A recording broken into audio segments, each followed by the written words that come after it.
Andalusia. Assalamualaikum warahmatullahi wabarakatuh. Halo sahabat Ngobrol Andalusia. Gimana nih kabarnya sore hari ini? Sehat? Kali ini kita kedatangan bintang tamu. Siapa nih? Ayo, ada yang kenal nggak nih sahabat Andalusia nih? Ada yang kenal? Oke. Jadi di depan saya ini sudah ada gue star guru BK Andalusia. Iya. The best yang Waduh. pernah saya kenal. Enggak, karena ada di depannya cuma saya aja Iya, maksudnya. iya, Kalau ada yang lain. Ada lagi sebenarnya. Jadi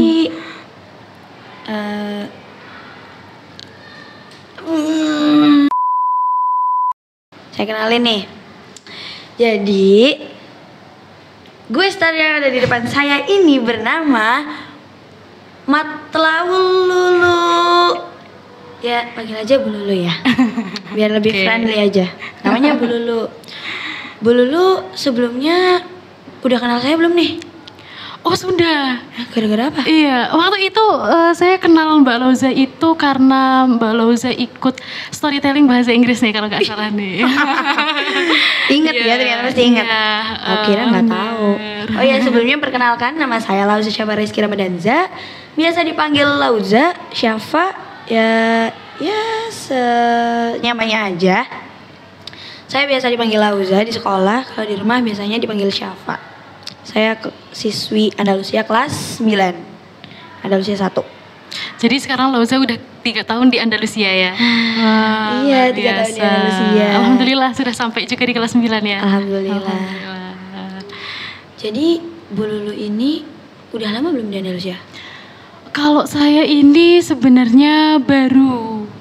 Iya, jadi belum lama gitu. Lauza berarti waktu saya masuk ke sini mungkin di kelas 8 apa ya? Kelas 8. Tapi nggak lama kemudian terus Lauza naik ke kelas 9.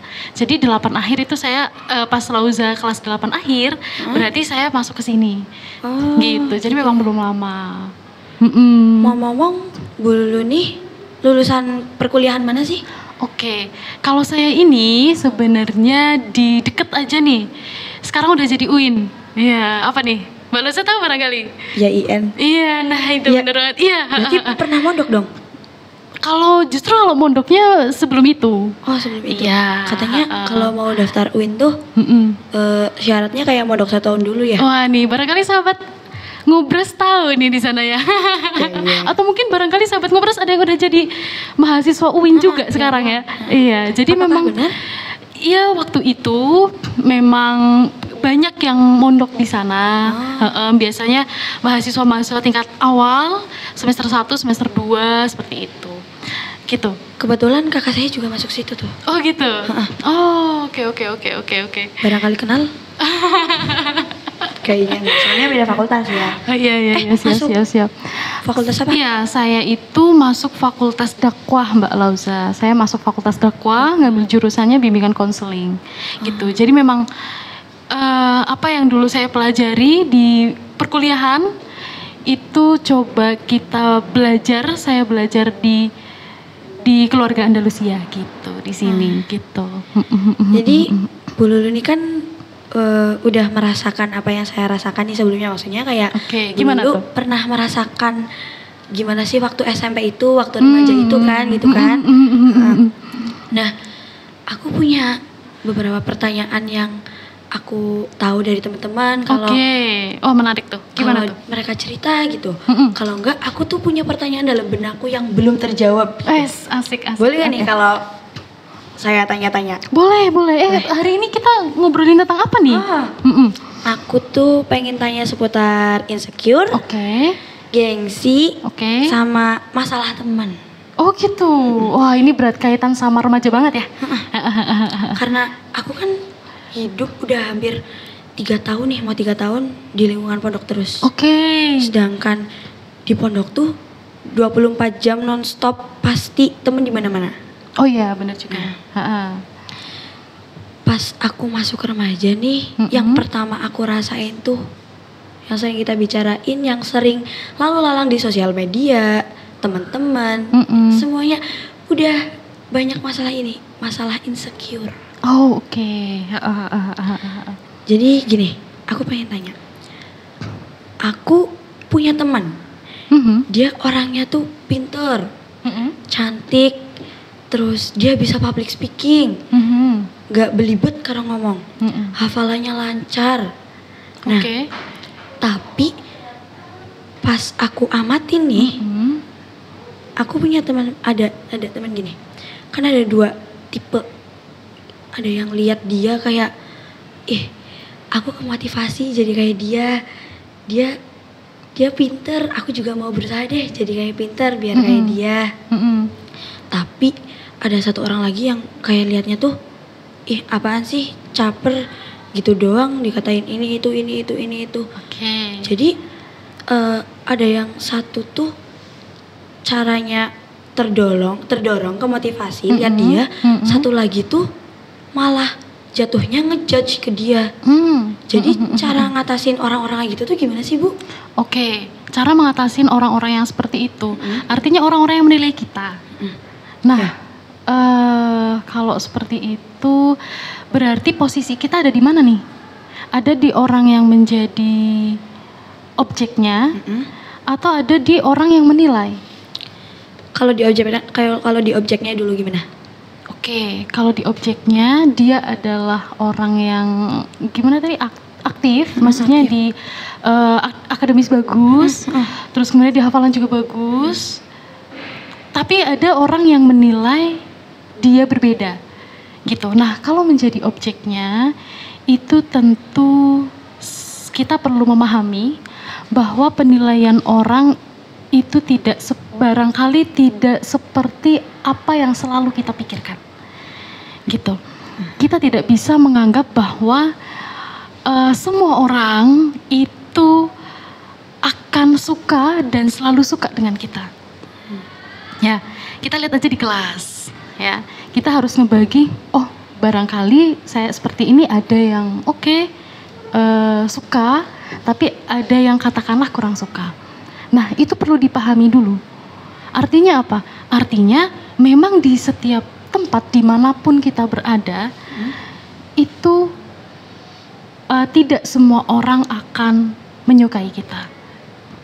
Itu pasti ada yang nge-hate gitu. Iya, maksudnya ada yang setuju, ada yang tidak. Pro kontra. Iya, gitu. Jadi kita tidak bisa memaksa setiap orang untuk memahami kita, mengerti kita, menilai dengan apa yang kita nilai, gitu. Dan melihat dengan cara yang kita lihat, kita nggak bisa memaksa orang untuk melakukan itu, gitu. Ya sudah, berarti yang perlu digarisbawahi setelah ini adalah kita fokus kepada diri kita sendiri. Diri kita sendiri. Iya, dengan catatan di sini tidak dengan peraturan yang ada, baik peraturan di sekolah, peraturan di pondok, peraturan yang di agama kita, terus peraturan-peraturan lain yang kaitannya dengan norma sosial. Gitu, paham ya sampai di sini ya? Paham. Tapi kalau dari pandangan orang yang menilai, misal aku yang nilainya baik nih, kayak aku kedorong sama dia jadi kayak gini, tapi temanku sebelahku bilang, apa sih dia tuh caper tahu kayak gitu. Cara aku ngatasin anak yang kayak gini gimana? Menegurnya gimana? Oke. Nah, ini saya nyambung lagi dengan jawaban saya yang pertama, Lauza. Jadi orang yang menilai kita itu kan ada yang setuju, ada yang baik katakanlah, ada yang kurang baik, begitu ya. Nah, it's okay, maksudnya ya sudah, maksudnya mereka punya penilaian sendiri, gitu. Nah, juga apa yang mereka nilai itu salah.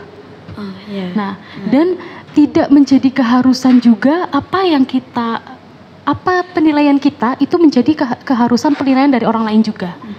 Gitu. Terus aku kan cerita-cerita tuh sama teman yang itu yang perfect people dikatanya. Oke. Gimana tuh? Dia juga ternyata punya keraguan dan insecure juga ternyata. Aku kira dia kayak ya aku ngerasa bisa udah. Aku kira gitu udah nggak insecure lagi. Ternyata dia masih insecure. Dia pernah tanya ke aku gini, gimana ya Za,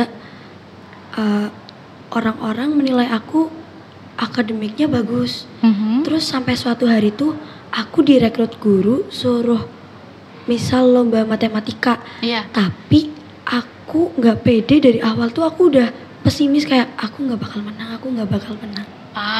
Cara menghilangin dia ragu tuh gimana? Artinya kamu ada di posisi kamu, bukan di temanmu. Bukan. Nah, memang setiap orang ketika akan masuk ke lingkungan yang baru pasti mengalami keraguan, maksud saya. Ya, kan dia anaknya belum pernah coba soalnya. Oh, nah itu. Artinya dia belum tahu seperti apa caranya. Makanya keraguannya pasti menumpuk. Gitu.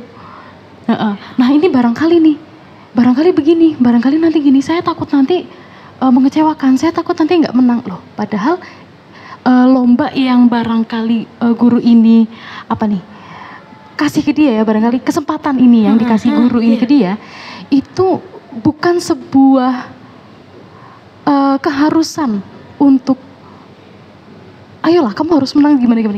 Bukan lebih ke situ sih, tapi ada nilai-nilai lain yang bisa kita gali dari situ. Oh, oke, dia punya pengalaman. Oke, berarti nanti saya akan dapat pengalaman. Oke, ya kan? Oke lah, kita akan tujuannya itu ada menangnya nih, pingin menang gitu kan. Tapi untuk menang itu lebih dari gimana nih ngomongnya nih.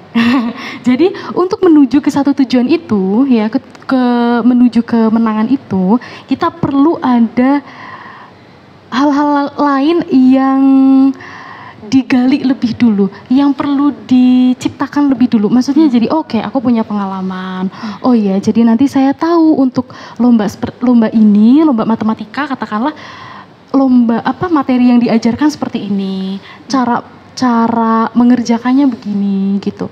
Nah, yang perlu kamu perhatikan sebagai teman yang dicurhati ya, gitu ya, bisa bilang begitu ya. Bisa. Nah itu didengarkan dulu saja, gitu, didengarkan, terus nanti kamu bisa dikasihkan pemahaman bahwa kamu sudah mencobakah? Gitu. Tanya itu, belum sih, tapi aku takut, biasanya gitu. Maka coba.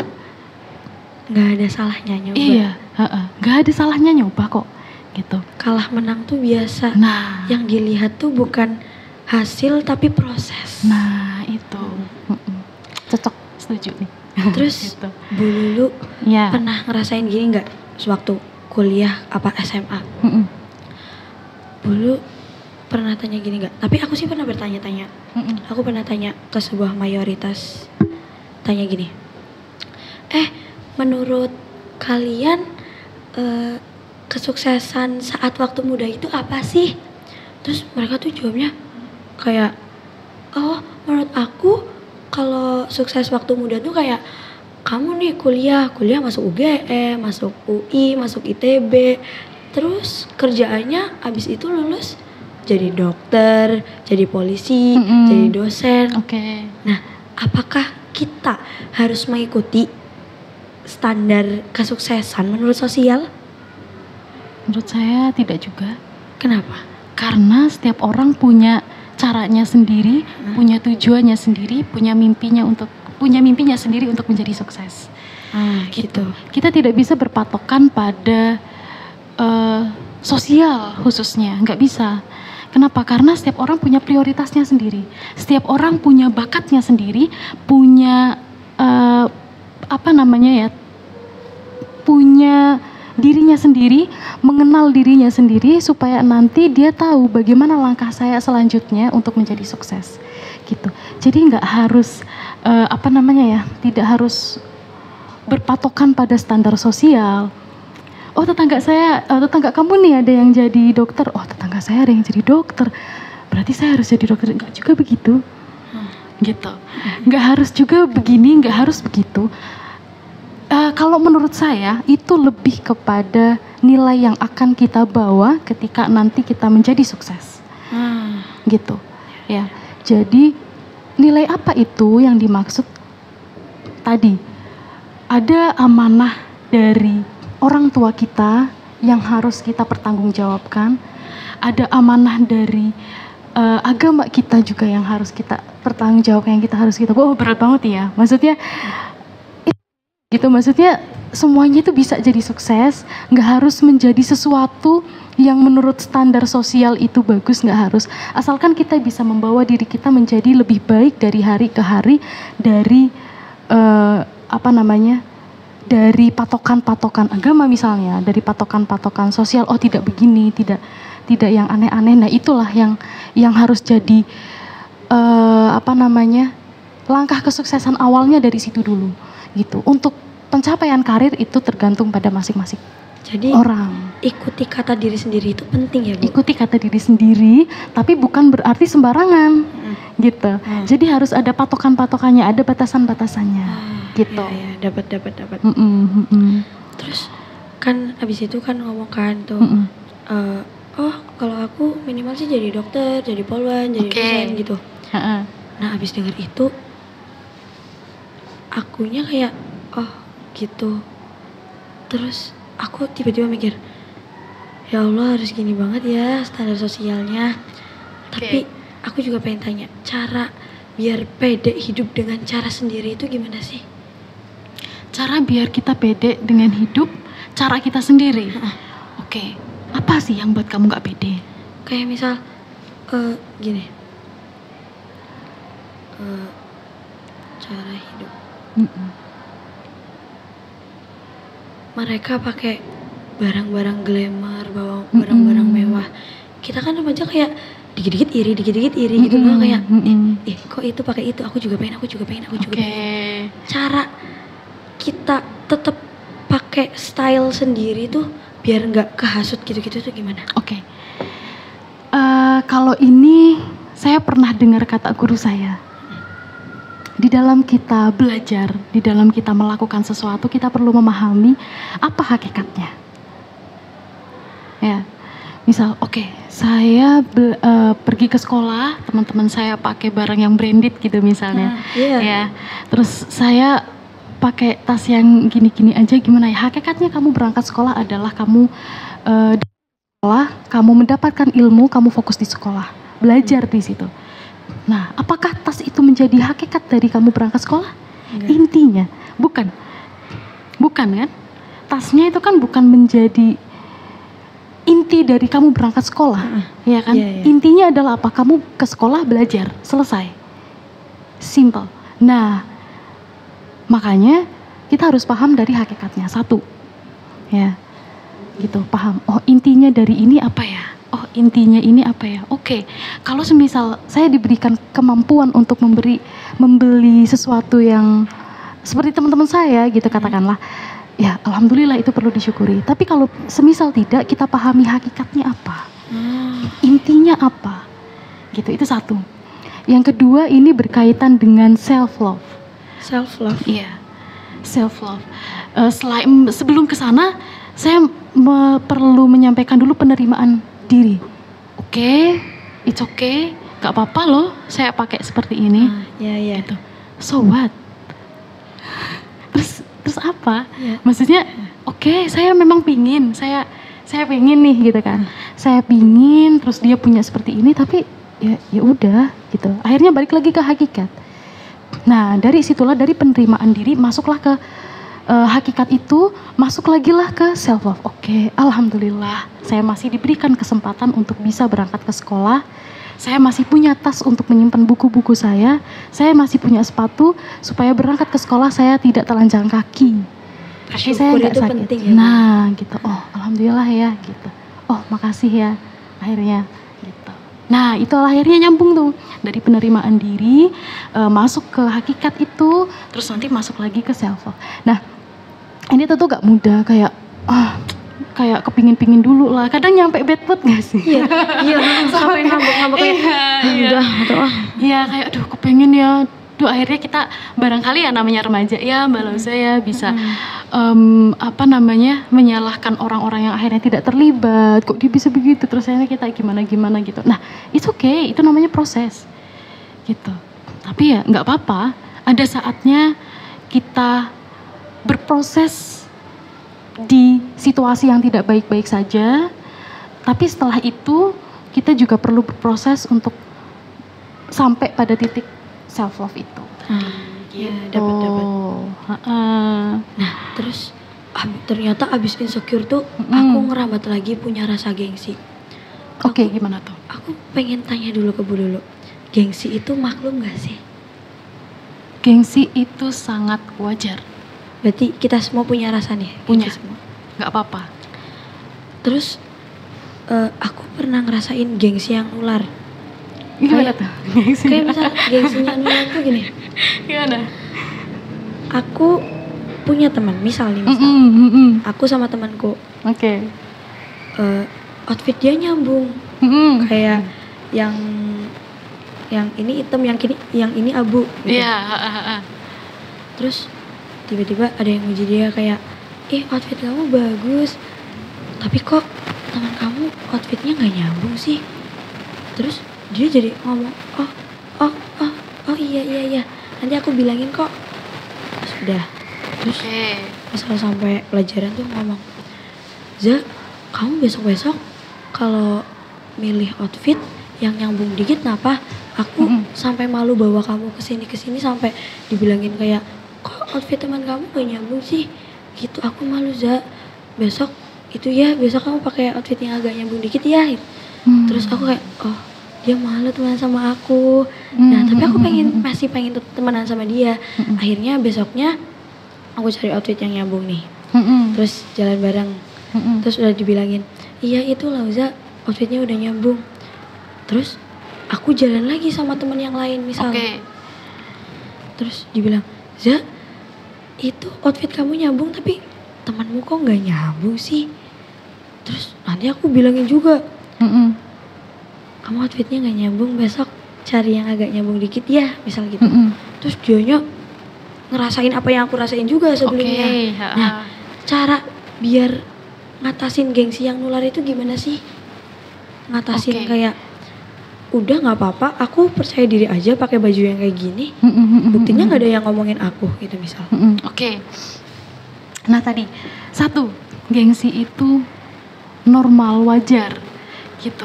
Nah kalau yang saya lihat dari apa yang tadi kamu sampaikan, itu lebih pada bagaimana cara kita bukan menegur ya, lebih kepada menyarankan teman kita, menyarankan teman kita untuk barangkali memakai pakaian yang lebih padu gitu kan. Nah ini ada pada bahasa yang kita gunakan gitu. Kira-kira gini bisa misalnya, oh kerudung kamu bagus ya, saya suka gitu kan. Besok kayaknya kalau semisal kerudungnya ganti warna hitam lebih cocok lagi deh gitu. Iya. Nah satu itu. Jadi katakannya lebih bersahabat untuk menyarankan ya, bukan kayak ih gitu. Iya gitu, itu satu. Terus yang kedua, nah wajar juga kalau semisal ketika kita diberikan teguran ya seperti itu ada perasaan kayak, kok gini, itu wajar Mbak. Itu wajar dan nggak apa-apa juga gitu. Nah setelah itu teman kamu itu yang pertama tadi melakukan hal yang dia sarankan dan itu cocok. Ya cocok. Dan temanmu nyaman. Fine, selesai. Ya. Gitu. Jadi maksudnya apa? Maksudnya adalah bagaimana sebenarnya itu nggak apa-apa, itu wajar. Yang satu perlu menjadi catatan adalah bagaimana ketika kita menyampaikan, katakanlah menegur lah ya, atau menyarankan sesuatu. Nah itu adalah PR-nya. Terus yang kedua, wajar juga loh kalau semisal teman kita kok perasaannya rada, atau kita perasaannya setelah ditegur atau setelah diberi saran sesuatu, kita perasaannya rada, aduh kemarin malu banget kali ya. Nah itu wajar, nggak apa-apa. Tapi seiring berjalan waktu selesai, it's okay, it's fine, dan itu selesai. Maksudnya oke, ya udah nggak apa-apa, jadi pelajaran. Dan setelah itu kan dia jadi tahu mana warna yang lebih padu untuk dipakai. Gitu. Nah ngomong-ngomong nih Bu ya, kan aku udah mau hidup di 3 tahun di Pondok Terus. kemana-mana sama teman, Ya. banyak teman yang cerita ke aku, misal gini, tapi aku juga pernah ngerasain. Ada teman, dia punya circle nih, tapi dilihat-lihat kayaknya dia yang paling tinggi gitu. Apanya? Kayak derajatnya, kayak misal dia ketua gengnya gitu. Oh gitu. Oke. Ketua suku nih ceritanya. Bukan ketua suku. Ketua suku. Terus mayoritas mau memandang dia itu kayak takut, nggak berani ngomong dia, nggak mau negur dia karena takut sama dia. Padahal kita nggak pernah diapa-apain, kayak dibentak enggak, dia ngelirik sinis aja enggak, tapi kita takut sama dia karena aku juga ngerasain. Karena aku tuh pernah ngelihat satu kejadian kalau dia lagi negur anak, tapi negurnya tuh nakutin, kayak keras, bentak gitu. Oke. Cara biar kita komunikasi biasa aja ke dia dan ngilangin rasa, menepis rasa aku takut sama dia, aku nggak berani ngomongin dia. Kalau dia salah, aku harus berani negur, harus gitu. Oke. Cara negur yang baik-baik dan ngilangin rasa nggak enak ngomongin dia itu gimana? Oh itu rahasia. Enggak bercanda. Maksud saya gini, itu kalau semisal kita tahu, barangkali malah justru bisa jadi deket. Iya. Nah ini rahasia nih ya, sahabat Ngobras Andalusia. Iya, jadi khusus kalian aja nih yang nonton di sini gitu kan. Jadi gini, kalau semisal kita pingin dekat, ya, coba dengan cara basa-basi dulu. Artinya kita coba dengan pendekatan yang ya udah, kita coba dulu, kita deketi dulu. Kita deketi. Tadi kan takut nih. Iya, takut. Ya. Rasa takut itu tidak akan pernah hilang kalau kita belum pernah mencoba. Melawan.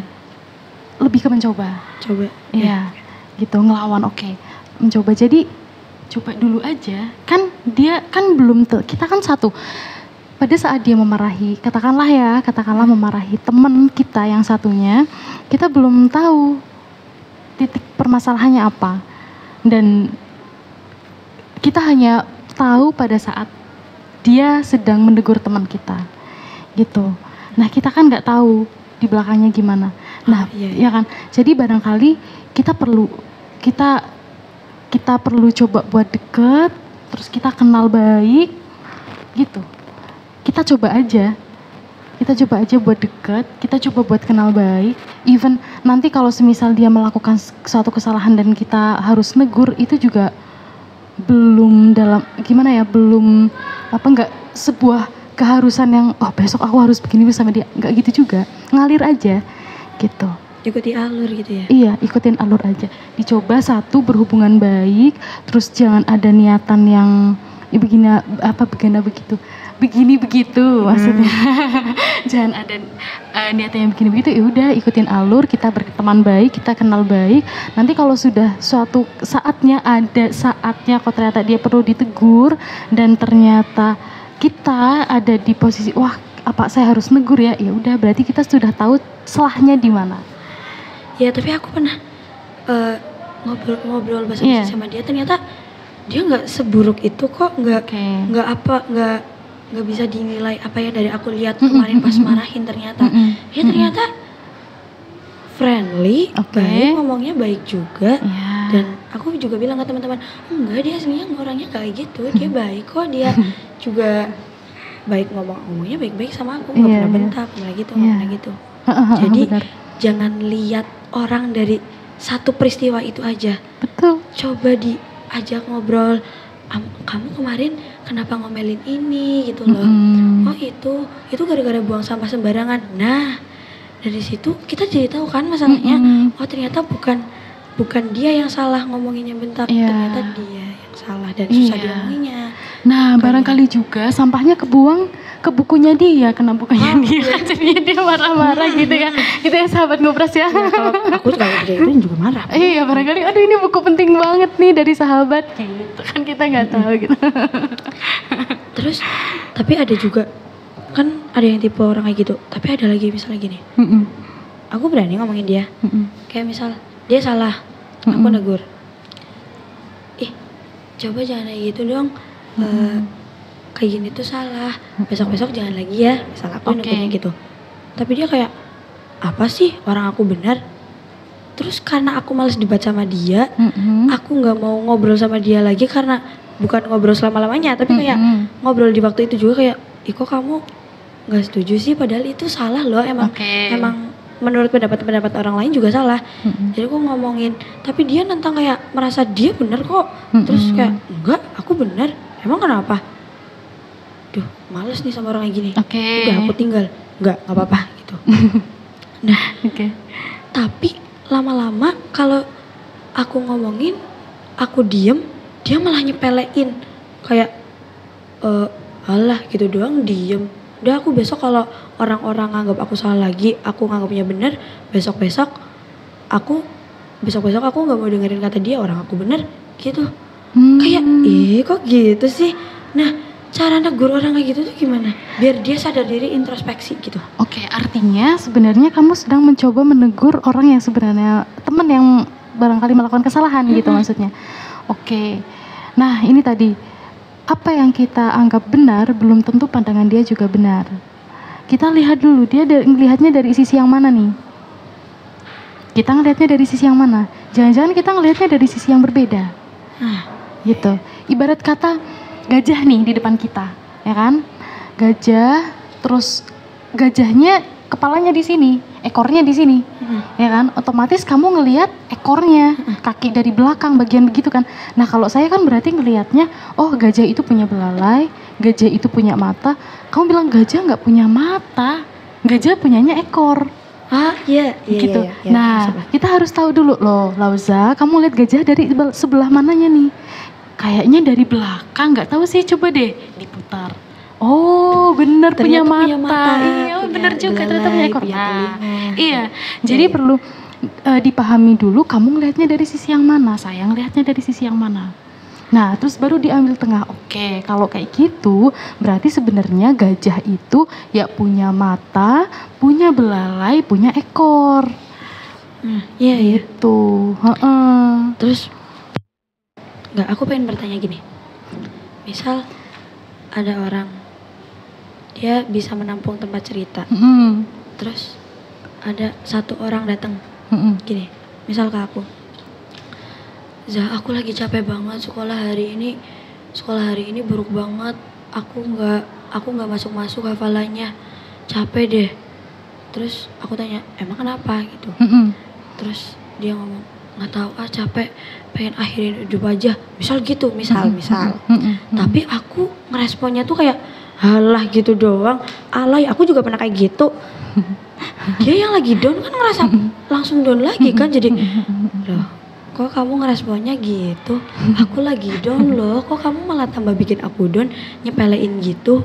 Nah, cara biar nggak menyepelekan orang yang lagi down dan ngasih semangat tuh gimana? Kalau semisal kamu ada di posisi itu, apa yang kamu pengen? Aku pengen kayak yang mana nih, yang lagi down? Iya, kalau misal kamu berada di posisi yang lagi down ini, terus ada orang lain yang bilang, apa sih alay banget gitu misal. Nah, sebenarnya apa yang kamu pengen?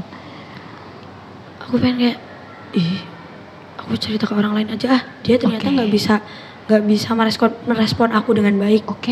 Terus aku tanya ke orang lain, aku lagi capek banget hari ini, nggak mood banget ya kayak gini. Terus ternyata dia bisa menerima aku. Oh jangan gitu ngomongnya, Za, nggak baik. Mending kamu sekarang sholat, wudu, berdoa ke Allah gitu. Oh ternyata ada orang lain yang lebih baik dari dia.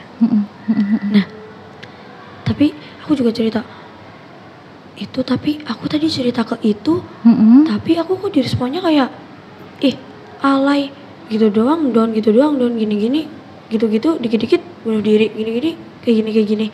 Aku kan kayak nggak disemangatin. Ngomongnya bisa baik-baik nggak sih, nggak usah kayak gitu. Jadi kok responnya gini ya, gitu ya. Nah inilah responnya. Jadi kalau semisal ada teman kita nih yang lagi kurang enak hati, ya, dengarkan dulu dia, respon dia dengan baik. Jangan terlalu banyak bicara, dengarkan dulu dia sampai selesai. Gitu. Benar-benar harus oke, oh ya, oh gitu ya, nggak apa-apa.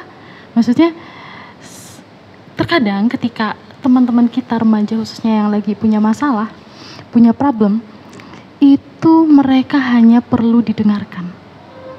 Gitu. Kita tidak langsung ngasih solusi, nggak gitu juga. Gitu, tapi dengerin dulu, nanti kalau dia udah down, dia baru bicara, gimana ya, aku bingung. Nah di situ kita masuk, kita kasih solusi. Gitu. Tapi yang jelas kita harus respon dengan baik. Oke, kenapa kok kamu pingin bunuh diri? Kenapa kok kamu pingin nyakitin dirimu sendiri? Kenapa? Ada apa? Ayo cerita, saya dengerin. Nah, tapi kalau misal tiba-tiba plot twist, dia anaknya playing victim. Dia berlindung dari kata mental health. Oh gimana tuh? Misal dia tuh merasa paling tersakiti, merasa paling gini. Terus dia cerita ke teman-teman, terus teman-teman tuh pada ngomong kayak, oh berarti besok kita jangan giniin itu ya, soalnya kasihan, takut malah beneran kita yang gawat nih, kita yang kena nanti. Gitu. Khawatir ya teman-teman, khawatir ya. Terus dia sempat ngomong sama teman, gini, aku tuh pura-pura mau bunuh diri, aku cuma pengen orang-orang tuh pada baik ke aku, pengen ya pada baik ke aku, nguntungin aku semua. Gitu. Kalau ada yang cerita gitu, ternyata gitu tuh gimana? Si anak itu gitu. Kamu sebagai temannya udah tahu ternyata, oh dia ternyata kok kayak gini ya, katakanlah playing victim begitu. Berarti sebenarnya anak-anak yang seperti ini, teman-teman yang seperti ini sebenarnya kasihan. Karena dia harus katakanlah bilang hal itu dulu, menyampaikan hal yang berbahaya dulu, aku mau bunuh diri, baru nanti dikasih perhatian. Harusnya baiknya tidak seperti itu. Nah barangkali dia menyampaikan itu karena memang di lingkungannya tidak ada yang sepeduli itu. Gitu. Jadi menurut Bu Lulu, kesimpulan dari insecure, gengsi sama masalah teman tadi itu gimana? Jadi gini, sahabat ngobras Andalusia, ya Andalusia ketinggalan hampir aja. Gitu ya. Sahabat ngobras Andalusia, kita perlu pahami bahwa kita itu manusia. Kita bisa ngerasa sedih, kita bisa ngerasa seneng, kita bisa ngerasa kecewa, dan itu wajar banget, nggak apa-apa gitu. Nah, yang perlu kita perhatikan selanjutnya adalah bagaimana kemudian kita mencoba bangkit dari situ, gitu. Bagaimana kemudian siapa yang membantu kita untuk bangkit dari situ, gitu. Terkadang remaja khususnya itu melihat bahwa orang tua terlalu berbeda dengan mereka. Akhirnya remaja ini merasa, wah nggak sefrekuensi nih orang tua gitu. Nah, padahal kita perlu belajar sebagai orang yang menuju dewasa itu belajar hakikat. Apa yang orang tua sampaikan, apa yang guru kita sampaikan, itu kita cari intinya. Intinya seperti ini. Sebenarnya pinginnya seperti ini. Sebenarnya pinginnya guru kita itu kita disiplin. Sebenarnya guru kita pingin kita itu rapi loh datang ke sekolah. Nah, itu kita harus belajar untuk memahami, untuk menerjemahkan lah, katakanlah, menerjemahkan dari apa yang mereka sampaikan, apa yang beliau sampaikan, ini kita belajar untuk menerjemahkan. Nah, sampailah di titik, oke, berarti intinya seperti ini ya, oke lah, saya mau dong belajar satu persatu untuk memperbaiki, gitu. Oke lah, saya mau belajar satu persatu untuk menerima diri kita. Oke lah, kita mau belajar satu persatu. Oh, kemarin aku salah. Oh ya udah ditegur. Oh begini maksudnya. Oh ya udah deh, saya mau mencoba yang ini. Mungkin awalnya ya, biasanya kalau awalnya itu satu geng diceng-cengin. Ini tumben nih, berangkat gak sih, gitu ya. Ya udah, nggak apa-apa juga. Iya, udah lari aja deh, kabur, tinggalin. Gitu, iya kan. Adapun insecure, oh ya udah coba dulu. Ini tumben nih, gitu. Tumben apa segala macam. Oh coba aja dulu, coba gitu. Lawan dulu aja, lawan. Gitu. Nah hal-hal yang kayak gini nih yang perlu dilawan. Insecure, kita coba dulu aja, gitu. Jadi kalau sudah pada tahap percobaan, kita sudah tahu seperti apa rasanya, disitulah nanti baru oke, berarti saya sudah mencoba. Oke, nggak apa-apa lah kalau misal ada salah-salah sedikit atau salah-salah banyak, besok saya perbaiki lagi. Gitu. Jadi memang perlu dicoba supaya nanti kita bisa tahu challenge nih buat diri kita. Challenge, oh seberapa jauh ya kita sudah mencoba, seberapa jauh ya saya bisanya, ya udahlah. Nanti besok saya perbaiki lagi. Ya udah, berarti besok saya coba buat rapihin ini kerudung lagi barangkali seperti itu atau apapun. Jadi memang perlu dicoba dan kita perlu punya tempat untuk menyampaikan isi hati. Ya, salah satunya barangkali boleh nih di komen di bawah ya. Nanti kita diskusi bareng ya, Mbak ya. Diskusi bareng. Gitu. Kalau ada yang punya pertanyaan yang masih belum terjawab atau mau diajukan, silahkan komen di bawah. Iya gitu. Jadi memang kita perlu tempat untuk kita bisa mencurahkan perasaan kita supaya nanti tertampung. Biasanya kalau udah tertampung, oh kita tahu nih, oh ternyata di sini ada kerikilnya, kita sisihkan di sini gitu. Jadi memang perlu dicurahkan dulu supaya insecure dan hal tadi itu bisa terselesaikan dengan baik. Begitu ya, kurang lebihnya Mbak Loza ya. Oke. Sekian, terima kasih udah mau nonton dan ngeklik video ini. Jangan lupa like, komen buat kita bisa bertukar opini, bertukar pendapat, argumen. Yes. Dan jangan lupa subscribe channel SMP Islam Andalusia Kebasan. Mantap, share juga nih ke sahabat ngobras Andalusia yang lain. Gitu, Mbak Loza. Sekian ngobrol kali ini. Semoga kita bisa ketemu di lain waktu ya Bu Lulu. Iya, amin. Amin. Ikutin terus YouTube channel podcast ini ya. Oke. Sekian, wassalamualaikum warahmatullahi wabarakatuh. Dadah, see you next time.